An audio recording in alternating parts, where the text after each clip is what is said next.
Hello and welcome to Your Second Act, where you will hear from some of the world's leading experts on career transition and life purpose on how to create a career that lights you up so you can start living your purpose now.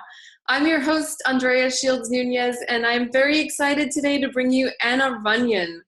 Anna is the founder of Classy Career Girl. She's named by Forbes as one of the top 35 most influential career sites of 2014. Anna's helped millions of women design and launch their dream careers, businesses, and lives through her website, online courses, and social media channels. Anna, welcome.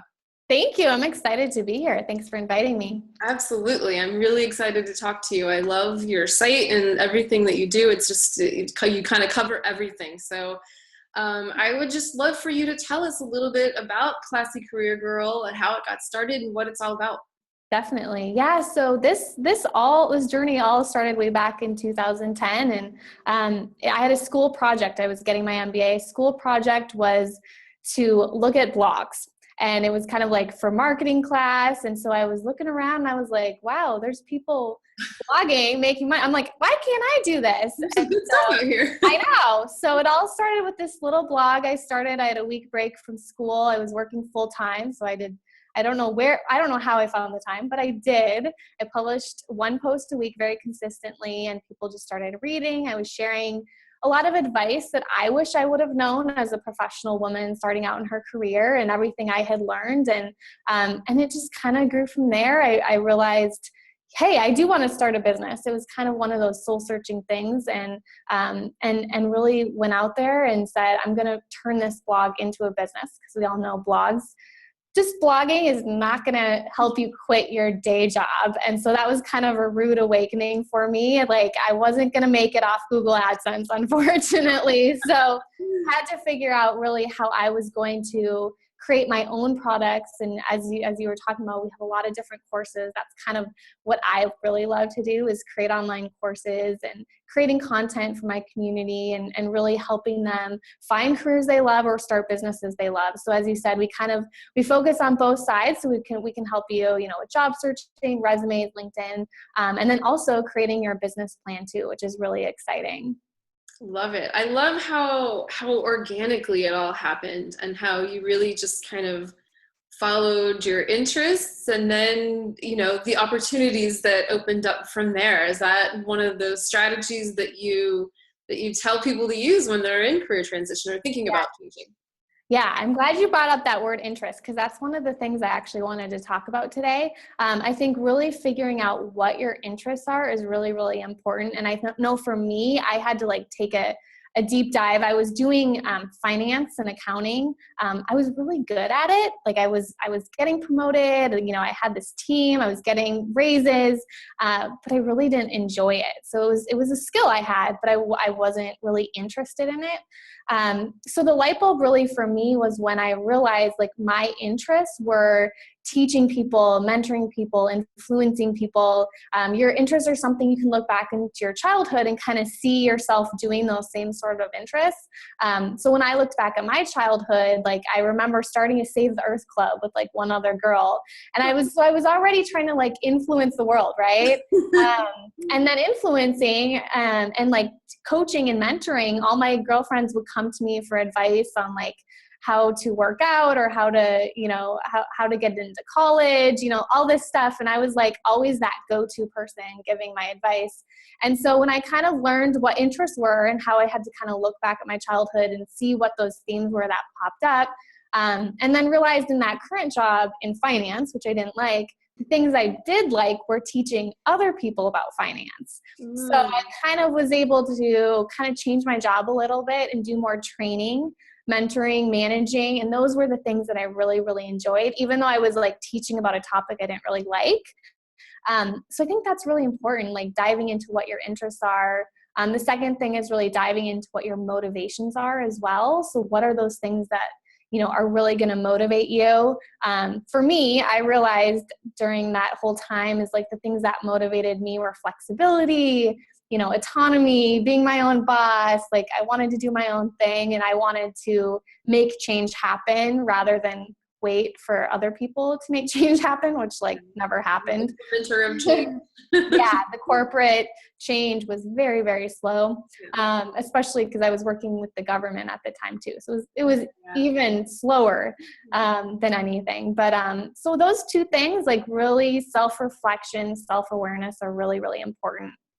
Mm-hmm. Yeah, I love that you brought that up. You know, the balance of your interests and your motivations. It's really, really important. Mm-hmm. So do you, as I think you and I talked about before we started, you've got a lot of different courses for people who want to make a career change, whether it's starting their own business or just, you know, changing their job. And I'm wondering if you could talk a little bit about some of the strategies that you recommend, you know, at sort of a high level for women who are looking for more meaning and balance, Mm-hmm. you know, in either or area. Well, one of the big things, kind of back to what we were talking about, is really imagining what your ideal workday is to begin with. I think that's one thing that we kind of forget to do. We start, you know, job searching or start creating this business, but it's like, what do you really want your life to look like? What is your ideal workday when you wake up? I've done this many times, just even in my business, I'm still doing this. Like, no, this really isn't how I wanted my ideal day to look like as a CEO. So like changing some things around. So starting there is really figuring out, like, if everything was going perfectly in your life and your ideal day, like what would that look like? You know, what time would you wake up? What would you do first thing? You know, would you would you work with a team? Would you work by yourself? Would you work at home? Would you work at a coffee shop? What would your life or your lunch break look like? You know, just mapping all that out is really, really important to know what you want first. And then one thing that I did is I challenged myself to do a networking challenge. And what I found is like talking to other people gave me a lot of clarity and confidence. So way back in 2011, I did a 4x4 networking challenge where each month I talked with 4 people I did know and 4 people I did not know. And I blogged about it too. So it was like people were like holding me accountable, and I knew I had to do it for my blog readers. But that whole year, like if you look at who I was talking to in the beginning of that year, it was like consultants and HR professionals. I thought I wanted to go into HR. Towards the middle, you can see I started talking to entrepreneurs. I started talking to career coaches by the end. And then I just got very, very focused after that, because the people I had talked to had just really helped me gain so much more clarity about the direction that I really wanted to go. So if there's anything, if you're feeling like stuck or confused or anything, just getting out there, even though it might sound scary to talk to other people when you don't have no idea what you want your life to look like. But when you can talk to them and kind of see what their life is like, see what their work day is, and see if it matches your ideal work day, like that's what's really going to help you figure out what to do next. Yeah. Can you tell, I love this 4x4 networking challenge. I might even implement that myself right now. Can you talk a little bit more about that? Were you going to events? Were you jumping on the phone? Like what was the structure of that? I think that would be really helpful for people to understand. So I was doing a little bit of everything. Obviously, the 4 people I already knew, those are the people that kind of sometimes escape from your to-do list. So it's like calling up your grandma or your aunt or someone who you haven't talked to in a while. So those are people that are pretty easy. They just get off our to call list. We get busy. Yeah, so those are easy, but then the rest of the 4, I counted a networking event as one. So if I went to one networking event, that counted. And then it was mostly, there were a lot of introductions that I got from people. It was a lot of LinkedIn messaging, a lot of networking events I would follow up afterwards. I did a ton of informational interviews. So I searched like career coaches in San Diego, and I messaged like all of the career coaches here in San Diego, and I did informational interviews with them. And so, yeah, it was just a combination of all that. Then usually the first month is the hardest because you're kind of starting from scratch, but most people have someone else that they can introduce you to. So at the end of all those interviews, I would ask, you know, is there anyone else that you think would be beneficial for me to talk to? And then they would give me someone else. And so, you know, as the months went on, it was very, like, it just happened itself, and I planned ahead.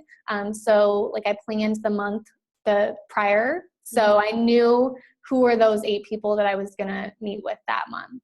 And most of the time I ended up meeting with more people anyways. Yeah, I was going to say, you probably by the end you were like, okay. Yeah. And it was just 15 minutes too. So, I mean, I know a lot of people don't have much time, but picking up the phone, 15 minutes, most people have a lunch break, or they can do early morning calls with someone on, so I was in San Diego, I was talking to people on the East Coast, before my workday started, but they were in the middle of theirs. So that made it easy too. That's such a great tip. And it's so proactive, and you went at it from all of these different avenues, which I think is something that people forget to do. It's not easy. It's not overnight, that's for sure. It's a lot of work. It's a process, but you got so much clarity from it. So yes. I think that's a really important thing to point out, even with that, not too far in, what I mean? At a certain point, you really started to hone in on what it was you wanted. Yeah. Exactly. Yeah. And now I partner with a lot of those career coaches too. So not only did they help give me clarity, now we're kind of equals, we're kind of, obviously they're still mentors, but, I'm helping them, they're helping us, we're sending referrals both ways. So in that sense, it really helped me get started on a much faster foot than if I had just tried to do it by myself. Beautiful. I love that. That's just such a great tip for people. I think that a lot of people, as I said, they leave that part of it out. And I think it's so important to be connecting with people. Yes. Like we're doing now. Yeah, exactly. You can start right now. You have your one done. So. Woo! Yeah, I've got a lot of interviews down, so I can probably check off a lot of boxes. Yep. So I'm wondering, those are definitely some great tips as far as, how some things to do right. What do you think are some mistakes that people make? And when they're thinking about career transition, or when they're maybe in the midst of career transition, and, how can they avoid them or minimize the damage?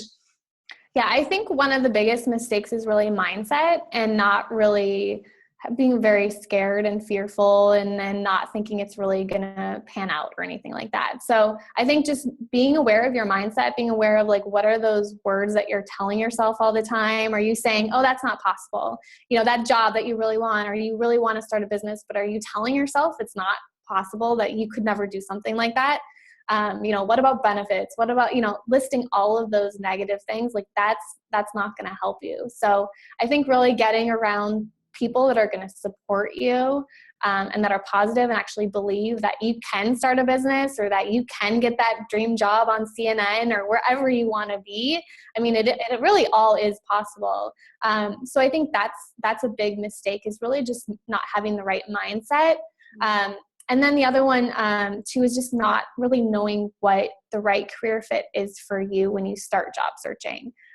So I see so many people who are online job searching, not having any success. And it's really just because they're just applying to any old job out there, whatever they think that they might be able to get.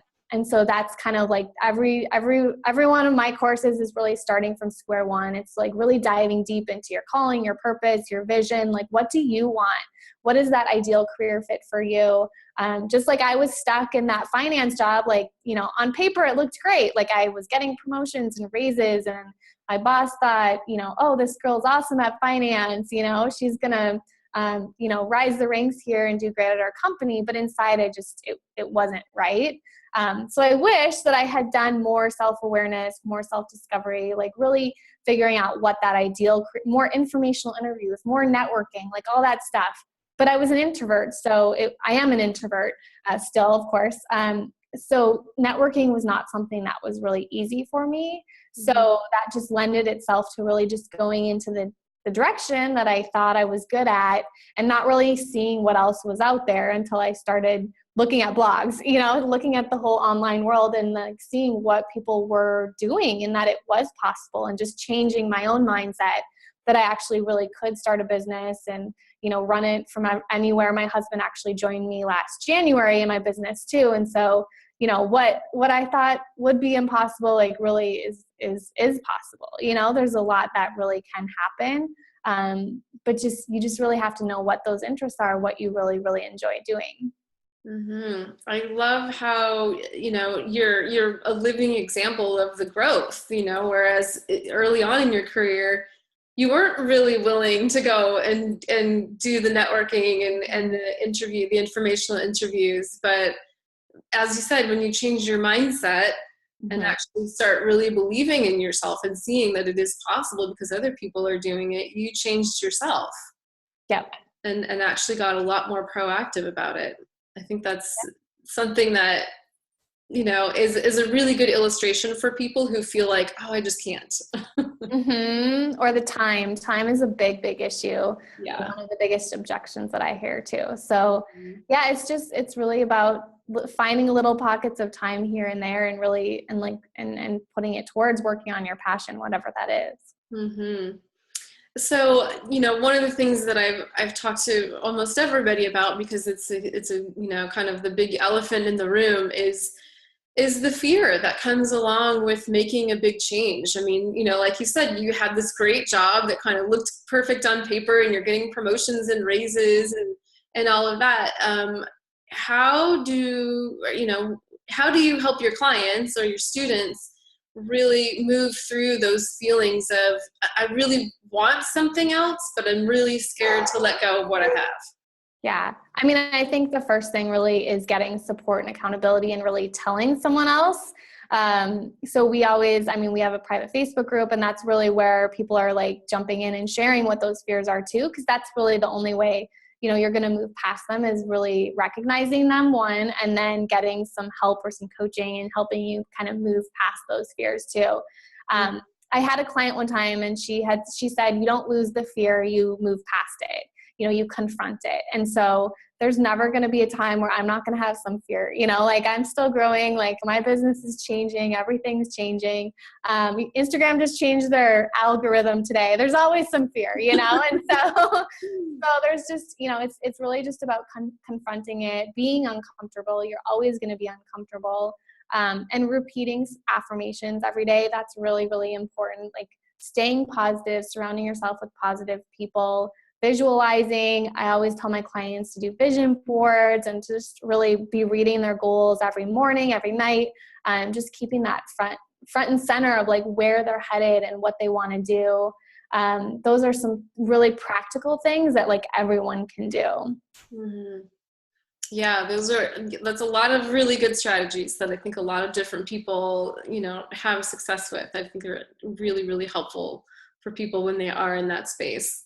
Particularly the support piece, of which I think is one of those things that a lot of people don't realize they need until they need it. Yes. Yeah. And I mean, even now, I have a mastermind group, other women, other working moms who are doing the same thing, starting their businesses. And it's like every Monday we get together and like talk through what we're struggling with. I mean, it could be, oftentimes it's like, my kid's sick and like, I can't, I don't know what to do, or I'm having issues with my husband. I mean, it's stuff like that too. That stuff comes up, but then, there's also just the light bulb moments that happen when you ask for help and you get feedback. It's kind of scary too, to put yourself out there, to get feedback, have someone else like, I've had other people look at my website and they're like, yeah, we don't like it, and like totally critique it. And, it's hard, but that's kind of the stuff you need, because that's what you need to grow and to change and to really make sure that you're doing your purpose, your calling, you're attracting the people into your life that you need to be too. Yeah, it is very much about growth, right? I mean, even like you said, you're still meeting with people and getting the support that you need. So it's not just as you go through this really difficult period of transition when you want to change careers, but even afterwards, you still want the support because you still want to grow. Oh yeah, you're always like, I'm always surrounding myself with people who know more than me too. And so, whether that's like a new, sales and marketing system, really like getting someone who can like really help us with that, or it's just, mentoring, guidance, like with business owners who've been there, who are doing the things that I want to do, building brands that I want to build, all that stuff, or CEOs running their companies. It's so important to just kind of get their feedback and learn from them too. Yeah, definitely. So I'm wondering if there's one piece of advice that you could give to people who are in a job that they're not happy with, kind of, similar to how you were feeling in your finance job, where it's fine, Mhm. but it just isn't filling me up. They want to make a change, but they're scared. What would you tell them? What's the one thing that you'd really want them to know? If you're scared, I mean, the only thing that's going to really help you get over that is really just taking action and moving forward. I always say like baby steps and taking imperfect action every day. I know everything changed for me because I was very busy. I mean, we're talking full-time job, getting my MBA, trying to write this blog. Things are crazy. Throw in like then I had my daughter and like throw all that stuff in, and things get really, really crazy. Of Yeah. but what I found is like taking control of my calendar, taking control of my schedule. Like we're in charge of our calendars. Like it doesn't have to control you. Like you put what you want on there. And so we all have the same, amount of time in our week. So it's really about putting those blocks of time into your calendar where you can work on your passion, where you can learn and take a course and maybe grow in some way that's going to help you in the future. So for me, that was really taking advantage of my morning time. So I was stuck. I hated my job. I hated like rushing out the door, going to work, and like I would press snooze over and over again. And then I kind of woke up and was like, okay, I need to control my calendar.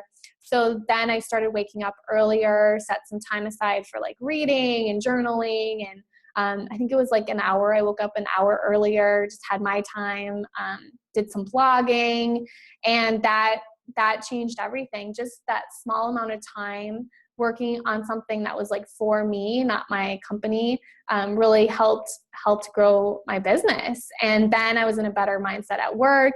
I actually did a better job at work because I was just happier.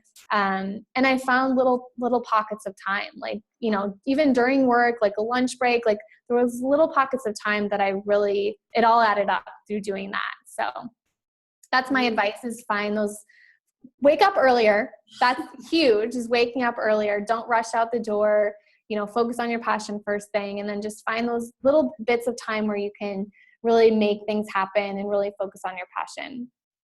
Love it, love it, love it. And it's just so, so important to, like you said, you start your day for you. Yes. It changes everything. Even how you feel about your job that you didn't really like before, you can actually go in there and be a better person. Right, right. Yeah, I mean, before that, I was like just counting down the hours till 4:30 so I could go work on my business. But having worked on my business for an hour in the morning made me feel like, okay, one, I had focused my best energy, like my best brain power was like first thing on my business. So then I could just kind of like let go a little bit, not be so like stressed, perfect, and like try and do everything perfect because I had already spent that energy focusing on me and my business. So hopefully that helps someone today.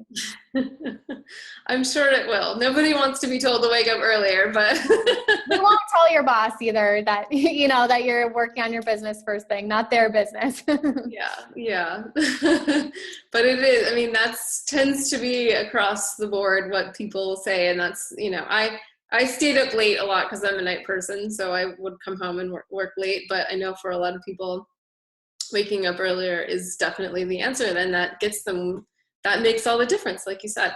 Yeah, and you have to do what's right for you too. So I'm glad you brought that up, because some people do have that energy, that focus at night. So you have to know when that best time is that you can like really focus. When's that best time that you do your best work. It's not the same for everyone, but you really have to make sure that you're using that time, then not watching TV. If that's your time at night, no watching TV at night. You're focusing on your business then. Yes, very good point. Sacrifices must be made. Mm-hmm.